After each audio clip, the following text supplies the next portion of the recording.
All right, guys, welcome back to the Take a Closer Look podcast. I'm your host, Ryan Cataldo. I'm back here at Hebrew Union College with my good friend Yonatan. And as promised, we're continuing our series about the messianic idea. And in the last video, we talked about Isaiah 9. Isaiah 9:5 in the Masoretic text in the Hebrew Bible, but it's Isaiah 9:6 in the Christian Old Testament. And it's the famous prophecy where Isaiah says, "To us a son shall be born, he shall be called Mighty God, Wonderful Counselor," all these big terms. And you mentioned, Yonatan, that it's a controversial prophecy, right? It's a big topic to discuss, and so that we should maybe do a whole nother video discussing Isaiah. So that's what we're going to do today. Now, I want to start out by making the point that Isaiah's prophecy in Isaiah 9, some will say Christians have interpreted this as a prophecy about Jesus, a messianic prophecy. But Jews understand that this is about Hezekiah. This is about a figure that happened in the past. But I really want to stress in this video that this is not a historical claim. In fact, we're going to demonstrate that Jews in the Second Temple period, Jews in the Rabbinic period, they were also viewing Isaiah 9. All the way to medieval times. All the way to medieval times. Even after the Renaissance, the consciousness in the rabbinical thinking was that it's a duality, Hezekiah and Melech HaMashiach. Right. And so one of the big problems surrounding this text is, so some people will say, is, well, Isaiah is using the perfect tense in the Hebrew. When he says, "To us a son shall be born," the word born is actually in the perfect tense. So it should be rendered, "To us a son was born." So Isaiah is looking in the past, or he's looking towards someone who was born in his day. And a lot of people will say, well, this is Hezekiah. So they say when the translators render Isaiah as "To us a son shall be born," that this is either based on a misunderstanding of the Hebrew, or maybe this is an intentionally deceptive translation. Of course, this is not true. And anyone who knows Hebrew knows that it's not so simple that, this is past tense, this is future tense. Yes, Hebrew has a way of talking about things in the past, and normally it's the perfect tense, but it's not that simple. Sometimes the perfect tense is used to describe something in the future, especially in prophetic language. And they do this because they're trying to convey that when God promises something, it's as if it's already happened, even though it's still in the future. And this happens especially in the prophetic literature. I don't want you to take my word for it, so I brought the prominent grammar, Gesenius Hebrew Grammar. Gesenius is probably the most respected Hebrew grammarian of modern times, and this is like a standard reference grammar that all universities use. So Gesenius is he's definitely authoritative when it comes to Hebrew. So this is not my own opinion here, but this is what Gesenius says about what's called the prophetic perfect. That is when a verb is used in the perfect tense, although it's really talking about something in the future. He says this about the prophetic perfect. It's used, quote, "to express future actions when the speaker intends by an express assurance to represent them as finished." He wants to represent them as finished, so he uses the perfect. "Or is equivalent to accomplished facts." Then he goes on to say, "This use of the perfect occurs most frequently in prophetic language. The prophet so transports himself in imagination into the future that he describes the future event as if it had already been seen or heard by him." Then he gives some references, Isaiah 9, verse 1 through following. And you see this in other parts of the Hebrew Bible too as well, Yonatan, like Genesis 15, for example. God promises to Abraham that he's going to give his offspring the land that he has shown to him. And it's in the perfect tense. "To your offspring I have given," the Hebrew word natati. Past, what some people say this is the past tense. But Abraham doesn't even have kids at this point in the narrative. So this is an example of using the perfect tense, the past tense, to talk about something that's future. And so what I also wanted to do was to look in the Dead Sea Scrolls to see how were Jews in the Second Temple period, were they viewing Isaiah 9 messianically? And it was a pain in the butt because I had to find a source that chronicles all the times that the sectarian Dead Sea Scrolls reference a biblical text. And I found a resource, luckily, and sure enough, Isaiah 9 is mentioned in the Dead Sea Scrolls. And so I'm just gonna open up and read it. This is from the Thanksgiving hymns, hymn number 9, formerly known as hymn number 4. And this is what it says. For the children have come to the throes of death, and she labors in her pains who bears a man. For amid the throes of death she shall bring forth a man-child. And amid the pains of hell there shall spring forth from her childbearing crucible, which is her womb, a marvelous mighty counselor, using the words of Isaiah 9. And a man shall be delivered from out of the throes. So the Qumran group, who are known for being messianic, they're looking forward to the Messiah, they're looking forward to the end of the age, they think they're living in the end of the age. They're interpreting this messianically. They're not saying this is Hezekiah, this is somebody in the past. And even the footnote of this passage in the Essene writings from Qumran by Andre Dupont Summer, he picks up on this messianic use. He says, this is obviously refers to the Messiah from Isaiah 9, 5 through 6. For a child is born unto us, a son is given unto us. And he has been called Marvelous Counselor. Here the crucible is the womb. The Messiah who is about to be born must be tried and purified by suffering. And then he goes on to talk about the Messiah and whatnot. So, what do you make of all this, Yonatan? How do you see Isaiah 9 as interpreted in the Rabbinic period and so on? It is, Ryan, indeed, a controversial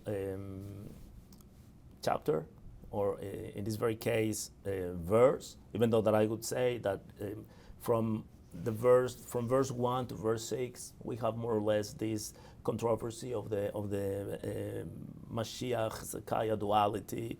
Not that both are the same, but rather both are one side of the same coin. Because one tradition may say, well, it's Hezekiah, especially the verse 5. But we have a lot of places, a lot of sources in rabbinical literature in which we point at the other end. However, before starting, please, I ask you and the audience to allow me to clarify what I think. Sure. We are here not to do any theological acrobatics. No. And it is not our purpose to assign the biblical verses used in this conversation to any particular historical figure. Before being a rabbi in training, I'm a scholar, and I think so are you. Right. And as such, we are devoted to the primary sources, first and foremost, and to academic integrity. So that is the purpose of our series, that is the purpose of our video. Sure. And our voice, therefore, Ryan, will rather be nothing but a reflection of rabbinic thinking and Jewish writing on the verses hereby presented in this discussion. Sorry, I'm going to interject real quick. I just want to make it clear also that what we're doing also bridges the gap Definitely. between Judaism and Christianity. That is what I wanted to say. We want to show that Jews and Christians interpreted Isaiah 9 messianically. This is not a Christian hijacking of the passage or a deceptive interpretation, but this is historically both this is a groups. dialogue, Ryan, that I believe will permit us Jews and you Christians to converge at diverse biblical crossroads in which common ground may be found and consequently for the mutual understanding may be created. This is the purpose of this discussion. I believe that it is through our similitudes rather than our discrepancies that we can build stronger bridges, that we can have further dialogue. And I think you agree with me that this is the purpose of our series. And more than that, this is not only, I believe in freedom of consciousness. I believe in freedom of belief and freedom of faith to an individual. That is not only a principle in the three Abrahamian religions. We find that in the Quran. We're going to find it in the Bible, both Jewish and Christian Bible. And we also find that in the International Covenant of Civil and Political Rights. So this freedom of consciousness, it is inalienable right to every single individual. And in this case, we're presenting sources to our audience. And the audience can do, as I mentioned in the past video, like if I give you a piece of paper, you want to do a boat with that, I want to do a plane, so be it. Which, by the way, I'm going to put all the sources that we mentioned in the description box, so you can go check them out yourself. We encourage you guys to go read these things and learn and so on and so forth. So I'm sorry, go ahead. Yeah. So definitely, Ryan. Now we want to tackle the question of Mashiach who, but again, not in attribution to a specific historical figure, but rather Mashiach who, what the rabbis, Chazal, Chachamim Zichronam Livracha, what do they have to tell us about this very verse, who it is the subject of that very verse according to our own Jewish sages. So the prophets, of course, the prophets of Israel spoke about redemption in different stages of history. But also they spoke about HaGeula, the ultimate redemption. And we all know, this is common wisdom in Judaism, that HaGeula has to come with Mashiach. So both are linked to one another. So what needs to come with Mashiach? The final redemption of Israel and the world, both altogether, and Mashiach are paired. So we cannot have one without the other one. We have to have both together. And the prophet spoke about them. So saying that the prophets, especially someone like Isaiah, Shayahu, didn't speak about Mashiach, I think that should make us reconsider our statement, because they indeed spoke about it.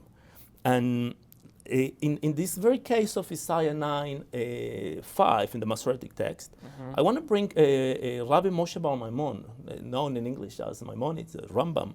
He's the author of the 13 principles of faith in Judaism, one of which is Ani Mamin be'emunah shlema beviat HaMashiach. I believe with full faith in the coming of Messiah. It is a principle of faith in Judaism. And he wrote a letter to the community in Taiman, which we attribute that to Yemen of today, which is called Igeret Taiman. So in the clause 13 on Igeret Taiman, and I want to read it out as it is, he writes, the rabbi from Cordoba writes, and he says, Mahu be'ech tiyeh amidato uve'eise makom hiyeh ve'eise ot tihiyeh miuchedet lo, concerning Mashiach, which means, what is him? And how will be his raising, his standing, in which place? And what special sign will be attributed to Mashiach?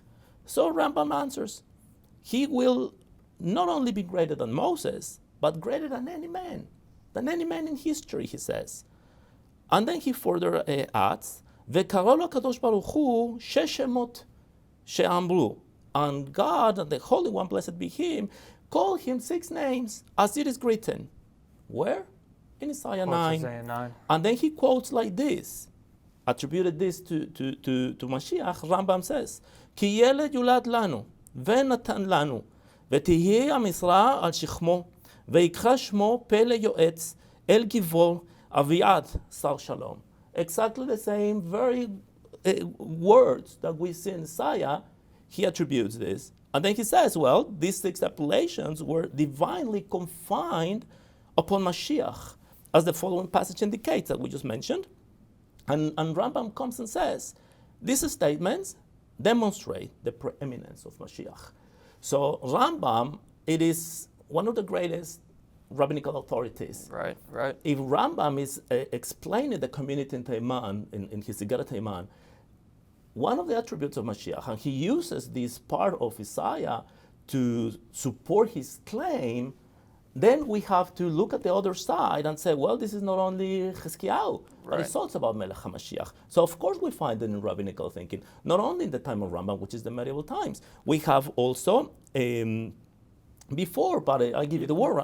What are some of the earlier sources? Because some may say, well, that's medieval. You know, how do you prove that closer to the Second Temple era, the time of Jesus, that Jews were interpreting it messianically then? Yeah. We have sources. We have sources from I have a source from Rabbi Yosef Glili. So Rabbi Yosef Glili, he appears in the Mishnah and Talmud. And there is the tractate Derech Eretz Sota in the section of page 11, which offers an interesting rabbinic discussion and quotes this rabbi. And I want to read in Hebrew. Rabbi Yosef Glili Omer, אף שמו של משיח נקרא שלום, שנאמר, ישעיהו, אביעד שר שלום. I'll translate directly like that in English. Rabbi Yosef the Galilean said, even the name of Messiah is called peace, it is stated, and his name is called Aviad Sar Shalom. Quoting directly from Isaiah 9. So this section over here is an indication of the minor tractates, what we call Masechet Ktanot. And which is that reference in the Mishnah or the Talmud? This is the Tanaic period. Oh, wow. It is a Tanaic period. Already correlated the subject in Isaiah 9 to Melech HaMashiach. So I went from some people may not know who Rabbi Yosef Glili was, but I believe that most Jews recognize who Rambam was. That's what I started with Rambam. And if you want another source for the time, well, we have the Targum Yonatan.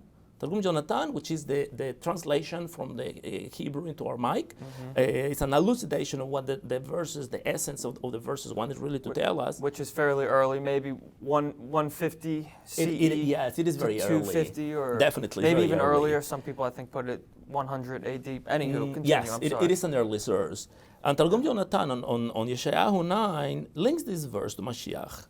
And in Aramaic it says, וידחה שמיה מן קדם, מפלאי אצה הלכה, גברה קיים לעלמיה, משיחה דשלומה, יזגה עלנה ביומוהי.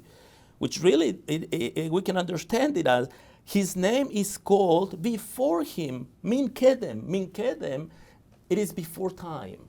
Kedem, yes, sometimes we want to understand this word as the east, like in Genesis, and there was a Gan and a garden, but also kedem, it's something that precedes time, something that goes before, but it also can be something that goes forward.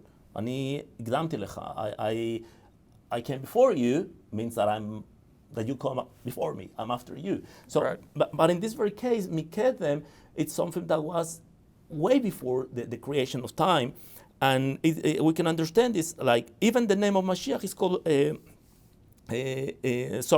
His name is called before him, min kedem, who is wonderful in counsel, the mighty God who lived to eternity, the Messiah whose peace shall be great upon in his days. So Targum Yonatan is linking this with Mashiach, whoever Mashiach is, whoever that figure may be, it is a direct link to Melech HaMashiach. And in Talmud, Babli, in Psachim 54 Aleph, 54a, I'm going to read also about this topic. שבע דברים נבראו קודם שנברא העולם. 7 things were created before the creation of the world. ואלו הן, and these are, תורה, ותשובה וגן עדן, והנום, וכיסא הכבוד, ובית המקדש, ושמו של משיח. Among these 7 things, the name of Mashiach. So the name of Mashiach, just as we read in Targum Yonatan, precedes Mikedem. His name was given, Targum Yonatan says, his name was given from before the creation of the world. In the Talmud, Psachim 54, is telling us, yes, guys, indeed, the name of Mashiach precedes the creation of the world. And then it continues, Shemot HaMashiach dechtiv, as it was written in the Psalms, Ve'i Shemo Leolam Lifnei Shemesh Yinon. And his name will be forever, like eternally, before the sun was, and his name is Yinon. Shmo Amrei Chalal Hu, Nivra Kodem Shenivra Ha'olam. And his name was, this is in Aramaic, and his name was created, was given before the creation of the world. So Mashiach precedes, in this very case, if his name was given, then he is the receptor of a given name that the Kadosh Baruch Hu noten lo, that it means that his existence precedes time. Just exactly as Targum Yonatan says, min kedem. So we have another, you may say, okay, how can we understand this min kedem, that is before time. And allow me to put another example from Proverbs 8:22. it is wisdom who speaks in first person and says, Adonai Kanani Rashid Darko. The Adonai, the Lord, possessed me, or of course, we're not going to say Kanani, as some scholars have said, about buying with money, even though that is the same, it's to acquire, but it's in this is in a metaphysical way. At the beginning of his ways, Kedem, before Mifalemi as, his works of old. Me'olam nisachti, mirosh mikdemei haaretz. From eternity, I was nisachti is the same as we mentioned in the last chapter, in the last video, in verse second chapter of the book of Psalms. And so this is the Torah, of course. This is in reference to the Torah. And what I wanted to point with this is that this reference of the Torah matches what I just read. These 7 things that were created before the creation of the world, the Torah, the name of Mashiach, Mikedem before. So as an allusion to the names that we found in Isaiah 9. Wow. So in Targum Jonathan, if he's speaking of, as you say, Messiah as someone who was named from way back, you know. So would you say that not only is he linking or is he interpreting Isaiah 9 messianically, but he's already has a exalted view of Messiah that we covered in the last video? And this exact point that you're mentioning, Ryan, in Midrash Mishlei, chapter 8, it reads like this: Yesh mo leolam lifnei shemesh, just like we just previously read. Yinon, that's the name that's given, and then the explanation: Shmo itvarchu bo kol goim ya'ashruhu, and in his name will be blessed and will be ashrei, glad, all the nations. So before the creation of the world, the creation of time, the Torah was set, the name of Mashiach was set, and it was appointed that through him all the nations of the world will be blessed and will rejoice in him. So this really gives us a vision that goes beyond prophetic, because the prophecy comes from Ruach HaKodesh, Ruach Elohim, through human words or writing. But this is something that precedes all of that. And in this very case, then we can understand that HaMashiach precedes all of this, goes further than any boundaries that the physical world may have, transcends the metaphysicals and before the creation of both. I want to say, Ryan, with this, that what happens, the dynamics between Judaism and Christianity, of course, we have 2,000 years from the destruction of the Second Temple until now. History, it really has its wages on these dynamics. And I believe that many understandings of the scriptures are derived from this historical trauma. It is what it is. It's historical trauma that does not allow us to see the things, because right away we are thinking badly of each other. Right. It's a fight. It is a fight. It's my religion versus yours, and you're misinterpreting it. And my religion against your religion, when not in your Bible, not in mine, the word religion, that letaf is written. Right. God didn't mention it. And God said, in this very case, when God appointed Bezalel to do the tabernacle, and then later he commanded Moses, he says, "And my house, Beiti, house of prayer for all nations." So when we, that's what at the very beginning I wanted to start, that our purpose is to bridge these gaps, right. So that we can come close, find common denominators in the scriptures, because at the end is the Judeo-Christian tradition. We believe in the same Bible. Sure. And I would even include Islam, which is an Abrahamic religion. Right. The 3 Abrahamic religions believe in the same God, which is the God of Abraham. And going back to the sources, Ryan, allow me to point Midrash Deuteronomy Rabbi 120 that mentions a reference. This is Midrash, which is also an antique source, an old source, reference to Mashiach, which links again to Isaiah 9. And I will read it again. עד עכשיו יש לי להעמיד מלך המשיח שכתוב בו כי ילד יולד לנו. So in this very particular case, in Midrash Deuteronomy Rabbah, the subject of Mashiach is that very kid, Yeled.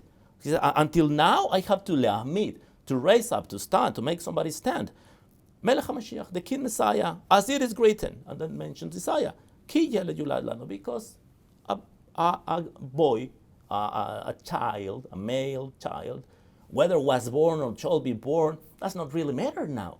Right. Here, we focus on the verbal context only, we're missing the entire picture. Because regardless if this is a child was born, or a child is born, or a child will be born, well, the source is telling me that is the subject is Mashiach. Regardless if he was born, if he is born, or he will be born. That's not really changes the equation. So if it was past and not future, as you just mentioned, the prophetic future grammatically, how does it really changes the essence of what this source wants to tell us? Sure. It does not change it whatsoever. Right. So if we just focus on that, we miss the point. Right. And it would be a bit absurd for us to say, well, the Qumran community who wrote the Dead Sea Scrolls, their interpretation was skewed, the rabbis' interpretation was skewed, the early Christians they all misunderstood Isaiah. Or if we just look historically, we can say all these groups saw this prophecy as messianic, as looking forward. Not all of them. There's some texts that do link it to Hezekiah, some people say, but there's also a lot of texts that don't. And so this is another example, I think, where Christian origins are thoroughly Jewish. Of course. I mean, they're well grounded in the Jewish world of interpretation of the time. The sustaining base of Christianity is Israel. And by Israel, I mean Torah Israel, Am Israel, and even Eretz Israel, because Ki mitzion tetzeh Torah, because from Zion the Torah shall go forth. Right. So this threefold cord, as is written in Mishle, a threefold cord is hard to break. This threefold cord is the essence from where Christianity, because even Jesus was a Jew. So we cannot deny that fact. Now, I mentioned this kid, Ryan, and the word Yeled, Ki Yeled Yulad. So I wanted to focus on the word Yeled. In Hebrew, is a male child. And the Malbim, he says in his Be'ur Amilot, it's a companion that he wrote about the explanation of the Hebrew words. And on Isaiah 9:5, he explains that the noun Yeled is linked to any new living existence, not necessarily a child. And in Hebrew he says, Kolel kol havaya chadasha. That includes every single living creation. And then he quotes from Proverbs 27 to illustrate the usages of this word. And I will quote, Al tithalel beyom machar, ki lo teda ma yeled yom. A day does not give birth. But nonetheless, we have this word over here, and the translation could be, do not boast of tomorrow, for you don't know what the day will bring. So in this very case, Ki Yeled Yulad is not a very kid. It is in the pshat, in the simple, literally meaning of the word, right. But goes beyond that idea, and it is a new creation. So in this very way, the literally meaning of the word Yeled in the script, if we just take it like that, then of course right away you say, well, was it born? Is being born, will be born. That's not really, for me at least, and for the sources at my understanding, does not really matter. What matters is what Chazal, what the sages of Israel have to say, who is the subject. So yes, of course, some tradition may say this is indeed Chizkiyahu, but when we give the names, the attributes of these names, then okay, Chizkiyahu may be on the... So, some Jewish commentators and rabbinic exegesis equated this child with Hezekiah, of course. But even if it is so, does not nullify, nor does it render void other authoritative Jewish voices that link this very verse to Melech HaMashiach, whoever Melech HaMashiach may be. We are not attributing Melech HaMashiach to an historical figure. Right. We're not doing that. So whoever that Melech HaMashiach may be, we have Jewish voices in the entire 2,000 years of history from the destruction of the temple until this very day that link this particular verse to Melech HaMashiach. We're not making a judgment as to who has the right interpretation. We're just pointing out that it was a very Jewish thing to see this prophecy as messianic. And even the only place where I think it's found in the New Testament, in early Christianity, is Matthew's Gospel. He doesn't even quote verse 6 and 7, to us a child, the main part. I think he quotes verse 1, but we know that a lot of times when the New Testament writers are quoting from the Hebrew Bible, they're kind of importing the entire context from the verse that they quoted. And I'm taking a class this fall here at HUC with Dr. John Campen. The class is called Matthew Within Sectarian Judaism. He argues that Matthew was written by a sect of Jews in Galilee. They saw themselves as a Jewish sect within the larger Jewish world of the time. And so that's interesting. That's interesting. I mean, you can say right then and there that this is not a Christian interpretation. No, this is the interpretation of a Jewish sect who happened to believe that the Messiah... I believe, Ryan, that you Christians, you have the right to interpret these sources as you may see fit to your own belief, your faith, your theology. And this is not exact science. So it is flexible. And let me just mention a few more sources. Tzara Midrash, Chupat Eliyahu Rabbah, 158. We have another connection to this particular verse, and I will quote in Hebrew. Arba Charashim shekatuv v'nevi'im, and then mentions Zechariah. Mahem, Mashiach ben David, Mashiach ben Yosef, Eliyahu veKohen HaTzedek. So it says 4 Charashim can be also artisans, people that work with wood, people that carve, is that in English? Carve, yeah. Yeah. One of them is Mashiach ben David, Messiah son of David, the Messiah son of Joseph, Elijah, ve Kohen Tzedek, and the priest of justice, whoever that means. So they mention these attributes of Mashiach. And in the same very source, that continues in the clause 228 of Chupat Eliyahu Rabbah, Shmona Shemot Yesh LeMashiach. 8 names the Messiah has 8 names.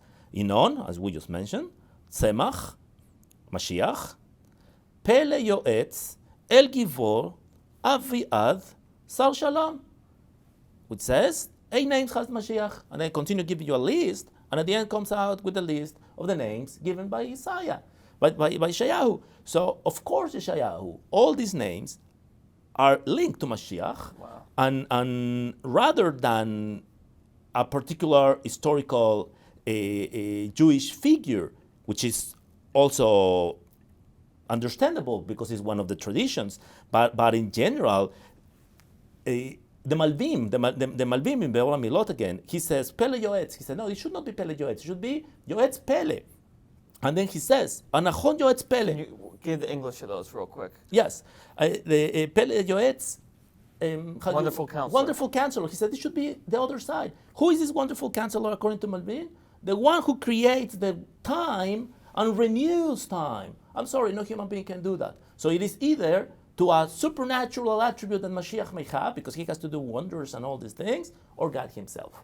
So probably in the Pshat is a... So for these guys, it can't be Hezekiah because... No. This figure who they think Isaiah was referring to, he does... No. And again, with this I will close. In Tzara Midrash, Pirkei Rabbeinu HaKadosh 4:3, we will share with you guys all the sources. Yeah.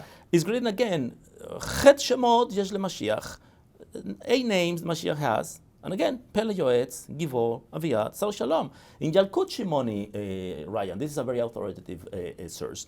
In Yalkut Shimoni on Torah 133, we read, דבר אחר, עד עכשיו יש לי להעמיד מלך המשיח, שכתוב בו, כי ילד יולד לנו. Once again, Yalkut Shimoni is telling us that מלך המשיח, it is that a child that Isaiah speaks of. So regardless if he was born or not was born, whatever, with this I will finalize. I started with Rambam, so if you allow me to close with Rambam, they ask him, and Rambam writes, he's like, where Mashiach will appear? And Rambam says, the scripture intimates that he will first present himself in the land of Israel, as we read, he will suddenly appear in his temple from Malachi 3. So the temple, Ryan, is a prerequisite for the appearance of Mashiach. So whatever we may want this to make it into Hezekiah, well, that tradition, yes. So you're saying he's saying that Messiah had to come while the temple was standing?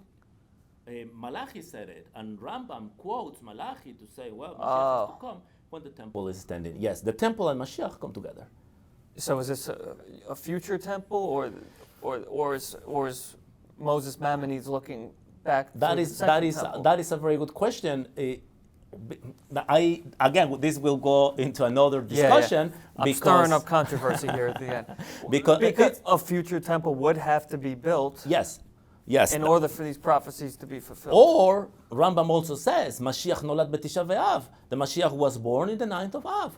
We have it also in all rabbinical sources, that in some other rabbinical sources, Mashiach nolad. Nolad, contrary to yulad, that can be both, nolad is nifal. Some action that was already, it's a passive action, that action that already happened. So we say, Mashiach nolad b'tisha v'av. It means that somehow Mashiach was born already. I didn't see him, so I cannot say when, where, or how. But that's what the rabbi, that's what Chazal, that's what the sages of Israel say. I'm just trying to share with you the sources. You do with them whatever recipe you want to build, whatever thing you want to cook with them. You are welcome to do it. I'm going to post his address on the YouTube channel. No, I'm kidding. No, thank you, brother, for sharing those sources. That's good stuff. Yes. I mean, that's a lot of. I mean, we have to present both. One thing is Hezekiah, but the other thing is this, and I think that is it's a requirement for us, Ryan, not only as rabbi in training, but as I said in the beginning, as two scholars that want people to share what we learned here. This is great. I mean, this is a good interfaith conversation. Our ideas are both grounded in Judaism, the things that the New Testament are saying, the things that you're presenting to me, and so it really does bridge the gap. And so I think this is a good place to leave off. And thank you all again for watching. Really appreciate it. If you enjoy this video, please subscribe and hit the little notification bell. It'll let you know every time we post a video. And we'll see you next time. Thank you. Thank you, everybody. Thank you, brother. Thank you, Ryan. All righty.